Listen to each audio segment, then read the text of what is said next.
ಆತ್ಮೀಯ ಯೂಟ್ಯೂಬ್ ವೀಕ್ಷಕರಿಗೆ ನಮಸ್ಕಾರ. ಮಾಹಿತಿ ನಿಮಗಾಗಿ ಯೂಟ್ಯೂಬ್ ಚಾನಲ್ಗೆ ತಮ್ಮೆಲ್ಲರಿಗೂ ಸ್ವಾಗತ. ಇದೊಂದು ಧ್ವನಿ ಮುದ್ರಣ ಪಾಠ. ರಸ ಪ್ರಭೇದಗಳಲ್ಲಿ ಬರತಕ್ಕಂತಹ ಹಿಂದಿನ ಧ್ವನಿ ಮುದ್ರಣ ಪಾಠದಲ್ಲಿ ರಸ ಪ್ರಭೇದಗಳು ಅದರಲ್ಲಿ ಬರತಕ್ಕಂತಹ ಪ್ರಕಾರಗಳನ್ನು ಅವಲೋಕನ ಮಾಡಿದ್ದೇವೆ. ಮುಂದುವರಿದ ಭಾಗವಾಗಿ ಶೃಂಗಾರ ರಸದ ನಂತರ ಬರತಕ್ಕಂತಹ ಹಾಸ್ಯರಸ. ಹಾಸ್ಯರಸದ ಸ್ಥಾಯಿ ಭಾವ ಹಾಸ. ಅನೌಚಿತ್ಯವೇ ನಗುವಿನ ಮೂಲ. ವಿದೂಷಕ ಆದಿಗಳಿಂದ ನಡೆಯುವ ಶೃಂಗಾರದ ಅನುಕರಣೆಯೇ ಹಾಸ್ಯ ಎಂದು ಭಾರತೀಯ ಅಲಂಕಾರಿಕ ಭರತ ಮುನಿ ಹೇಳಿದ್ದರು. ಅದು ವಾಸ್ತವವಾಗಿ ಹಾಸ್ಯ ಯಾವಾಗಲೂ ಶೃಂಗಾರದ ಅನುಕರಣೆಯೇ ಆಗಿಯೇ ಬರಬೇಕು ಎಂಬ ನಿಯಮ ಇಲ್ಲ. ವಿಕಾರವಾದ ವೇಷ ಅಲಂಕಾರಗಳು, ನಾಚಿಗೇಡಿತನ ಸ್ವಭಾವ, ವಿಷಯ ಚಾಪಲ್ಯ, ಕುಚೇಷ್ಟೆ, ಕೆಟ್ಟ ಮಾತು, ಅಂಗವೈಕಲ್ಯ ಮೊದಲಾದ ವಿಭಾವಗಳಿಂದಲೂ ಈ ಹಾಸ್ಯರಸ ಹುಟ್ಟಿಕೊಳ್ಳುತ್ತದೆ. ಹಾಸ್ಯವು ಸನ್ನಿವೇಶದಲ್ಲಿ, ಸ್ವಭಾವದಲ್ಲಿ, ಮಾತುಕತೆಯಲ್ಲಿ ಚಿಮ್ಮಿ ಬರುತ್ತದೆ. ಹಾಸ್ಯವು ಉದ್ದೇಶಪೂರ್ವಕವಾಗಿ ಬರಬಹುದು ಅಥವಾ ಆಕಸ್ಮಿಕವಾಗಿಯೂ ಬರಬಹುದು. ಹಾಸ್ಯಕ್ಕೆ ಕರುಣರಸವು ಶತ್ರುರಸ. ಹಾಸ್ಯವನ್ನು ಬಳಸಿಕೊಂಡು ವ್ಯಕ್ತಿಯ ಆರೋಗ್ಯವನ್ನು ಇಮ್ಮಡಿ ಮಾಡಿಕೊಳ್ಳಬಹುದು ಅನ್ನೋದು ಇತ್ತೀಚಿನ ಆರೋಗ್ಯದ ವಿಷಯದಲ್ಲಿ ಅದು ಸ್ಪಷ್ಟತೆಯನ್ನು ನಾವು ಕಾಣ್ತಾ ಇದ್ದೀವಿ. ನಗುಮುಖದ ವ್ಯಕ್ತಿ ತನ್ನ ದಿನವಿಡಿಯೂ ಆರೋಗ್ಯದ ಜೀವನವನ್ನು ನಡೆಸಲು ಸಾಧ್ಯವೆನ್ನುವುದನ್ನು ಗುರುತಿಸಲಾಗಿತ್ತು. ಇಂತಹ ಹಾಸ್ಯರಸ ಸಾಹಿತ್ಯದಲ್ಲಿ ಕವಿಗಳು ಯಥೇಚ್ಛವಾಗಿ ಬಳಕೆ ಮಾಡಿಕೊಂಡಿರುವುದು ಕಂಡುಬರುತ್ತದೆ.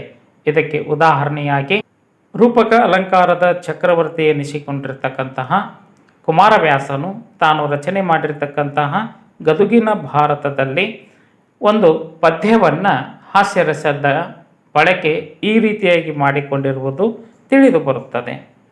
ಎಂದಡ ಅರ್ಜುನ ನಗುತ ರಥವನು ಮುಂದೆ 4 ಅಡಿಯ ನೂಕಲು ಕೊಂದೆನಿ ಸಾರಥಿ ಎನ್ನುತ್ತಾ ಸಂವರಿಸಿ ಮುಂಜರೆಗೆ ನಿಂದು ಮೆಲ್ಲನೆ ರಥದ ಮೊದಲಿಗೆ ಬಂದು ದುಮ್ಮಿಕ್ಕಿದನು ಬದುಕಿದೆ ನೆಂದು ನಿಟ್ಟೋಟದಲ್ಲಿ ಹಾಯ್ದನು ಬಿಟ್ಟ ಮುಂಡೆಯಲ್ಲಿ. ಈ ಒಂದು ಪದ್ಯವನ್ನು ಕುಮಾರವ್ಯಾಸ ಕವಿ ರಚನೆ ಮಾಡುತ್ತಾನೆ. ಪ್ರಹಸನವು ಕಾವ್ಯದಲ್ಲಿ ಅತ್ಯಂತ ಸೊಗಸಾಗಿ ಹಾಸ್ಯರಸದಲ್ಲಿ ಬೆರೆಸಿರುವುದು ಕಂಡುಬರುತ್ತದೆ. ಇಂತಹ ಹಾಸ್ಯರಸವನ್ನು ನಾವು 2 ಬಗೆಗಳಲ್ಲಿ ಗುರುತಿಸಬಹುದಾಗಿದೆ. ಒಂದು ಆತ್ಮಸ್ಥ ನಗು, ಅಂದರೆ ತಾನೇ ನಗುವುದು. ಇನ್ನೊಂದು ಪರಸ್ಥ ನಗು, ಮತ್ತೊಬ್ಬರನ್ನು ನಗುವುದು.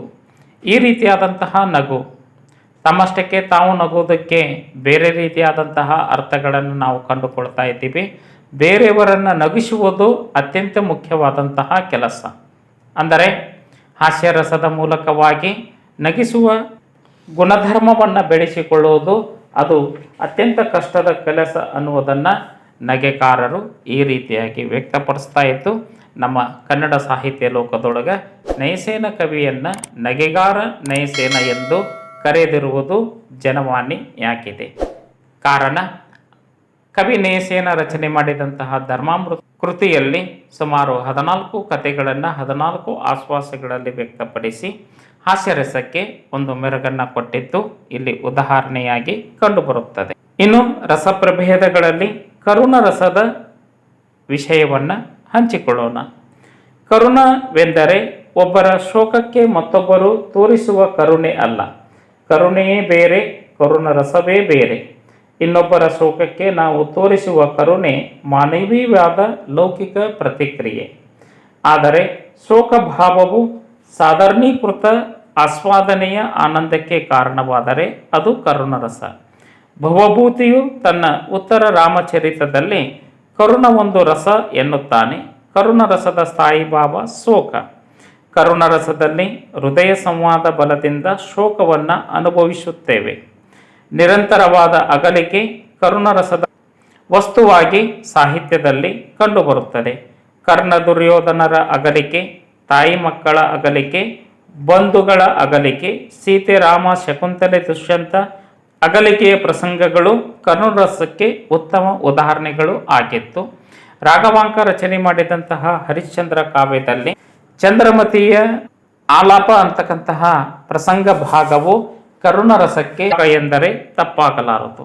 ಇಂತಹ ಕರುಣರಸ ಕವಿಗಳು ಕಾವ್ಯಗಳಲ್ಲಿ ಬಳಕೆ ಮಾಡಿಕೊಂಡು ತಮ್ಮ ಕಾವ್ಯದ ಪ್ರೌಢಿಮೆಯನ್ನು, ಕಾವ್ಯದ ಜನಪ್ರಿಯತೆಯನ್ನು ಹೆಚ್ಚಿಸಿಕೊಂಡಿರುವುದು ಕಂಡುಬರುತ್ತದೆ.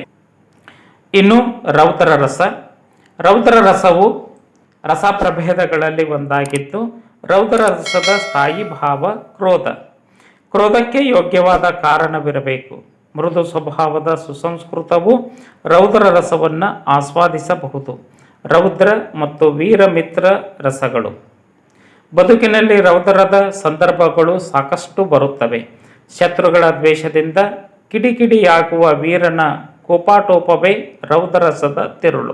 ದುಶ್ಯಾಸನನ ಎದೆಬಗೆದು ರಕ್ತವನ್ನು ಕುಡಿದು ಅರ್ಭಟಿಸುವ ಮಹಾಭಾರತದ ಭೀಮಸೇನನ ರೌದ್ರರಸ ಸಾಕಾರ ಮೂರ್ತಿಯಾಗಿದ್ದ.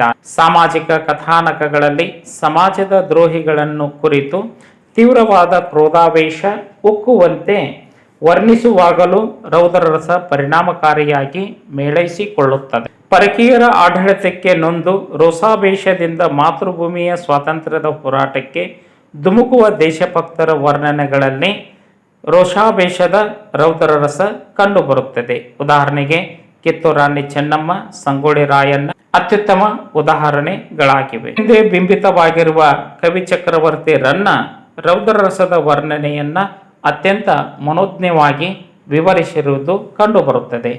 ಲೌಕಿಕ ಕಾವ್ಯವನ್ನು ರಚನೆ ಮಾಡಿರತಕ್ಕಂತಹ ಕವಿ ಚಕ್ರವರ್ತಿ ರನ್ನ ದುರ್ಯೋಧನನ ಕೋಪ ಯಾವ ರೀತಿಯಾಗಿ ಇತ್ತು ಅನ್ನತಕ್ಕಂತಹ ವರ್ಣನೆಯನ್ನು ಕಂದ ಕಾವ್ಯದಲ್ಲಿ ರನ್ನ ಈ ರೀತಿಯಾಗಿ ವ್ಯಕ್ತಪಡಿಸುತ್ತಾನೆ.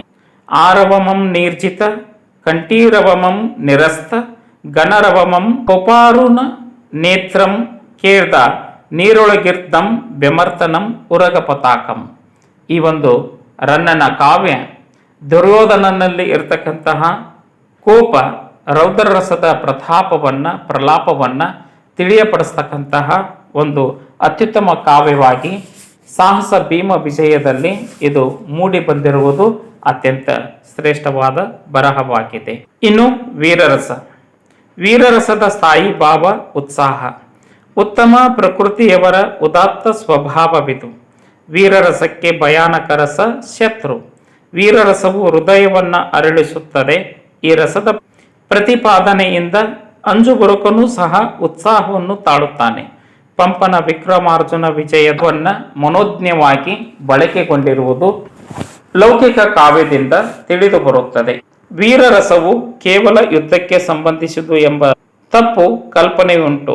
ಯುದ್ಧವಲ್ಲದೆ ಅದು ಸನ್ಮಾರ್ಗದಲ್ಲಿ, ಪರೋಪಕಾರದಲ್ಲಿ, ಭಕ್ತಿಯಲ್ಲಿ, ದಯೆಯಲ್ಲಿ, ದಾನದಲ್ಲಿ, ತ್ಯಾಗಗುಣದಲ್ಲಿ ಪ್ರಕಟವಾಗಬಹುದು. ಈ ದೃಷ್ಟಿಯಿಂದ ವೀರರಸದಲ್ಲಿ 4 ಪ್ರಕಾರಗಳನ್ನು ಗುರುತಿಸಲಾಗಿದೆ.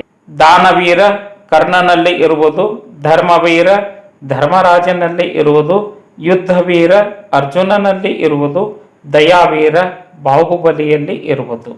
ಅಂದರೆ ವೀರರಸವನ್ನು ಕೇವಲ ಯುದ್ಧ ಭೂಮಿಗೆ ಮಾತ್ರ ಸೀಮಿತಗೊಳಿಸದೆ ಲೌಕಿಕ ಜಗತ್ತಿನಲ್ಲಿಯೂ ಇಂತಹ ವ್ಯಕ್ತಿಗಳು ಆ ವೀರತನವನ್ನು ಗುರುತಿಸಿರುವುದು ಅವರು ಕೈಗೊಂಡಂತಹ ಕಾರ್ಯಗಳ ಮೇಲೆ, ಅವರ ಕಾರ್ಯವೈಖರಿಗಳಲ್ಲಿ. ರಸಪ್ರಧಾನವಾಗಿರ್ತಕ್ಕಂತಹ ಪ್ರಭೇದಗಳಲ್ಲಿ ಇಷ್ಟು ರಸಗಳ ಕುರಿತಾದಂತಹ ಮಾಹಿತಿಯನ್ನು ತಮಗೆ ನಾನು ಕೊಟ್ಟಿದ್ದೇನೆ. ಈ ಒಂದು ಧ್ವನಿ ಮುದ್ರಣ ಪಾಠದಲ್ಲಿ ರಸಪ್ರಭೇದಗಳ ಕುರಿತಾದಂತಹ ಮಾಹಿತಿ ತಮಗೆ ಹೇಗೆ ಅನಿಸ್ತು ಅನ್ನೋದನ್ನು ಕಮೆಂಟ್ ಮೂಲಕವಾಗಿ ಫೀಡ್ಬ್ಯಾಕ್ ಕೊಡಬಹುದಾಗಿದೆ. ಮಾಹಿತಿ ನಿಮಗಾಗಿ ಯೂಟ್ಯೂಬ್ ಚಾನಲ್ ಜೊತೆ ಸದಾ ಸಂಪರ್ಕದಲ್ಲಿರ್ರಿ. ಎಲ್ಲರಿಗೂ ಧನ್ಯವಾದಗಳು.